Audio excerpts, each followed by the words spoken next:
आज या ठिकाणी राष्ट्रवादी काँग्रेस पार्टी पुणे शहर शरदचंद्र पवार यांच्या वतीने जाती वाचनाचा जो कार्यक्रम आयोजित केला आहे त्यांनी हा कार्यक्रम जो सकाळी 7 वाजता हा ग्लायडिंग सेंटर या ठिकाणी आपण आयोजित केला होता.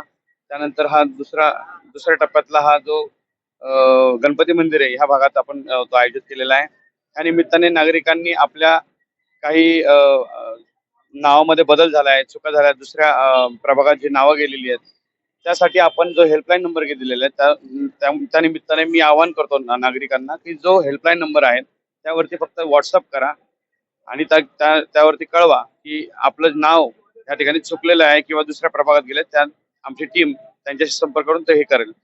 तसेच आज पुणे शहराचे अध्यक्ष आदरणीय प्रशांतदादा जगताप यांच्या वतीने सुद्धा आम्ही एक रिक्षाचे जे स्टिकर्स आहेत त्याचं ओपनिंग या ठिकाणी घेणार आहोत आणि अशा पद्धतीने जसा प्रचार प्रसार राष्ट्रवादी काँग्रेस पार्टीच्या वतीने करता येईल तो आम्ही त्या पद्धतीने जोर लावून करू. धन्यवाद. रोकठोक महाराष्ट्राला सबस्क्राईब करा आणि बेल आयकॉनवर क्लिक करायला विसरू नका.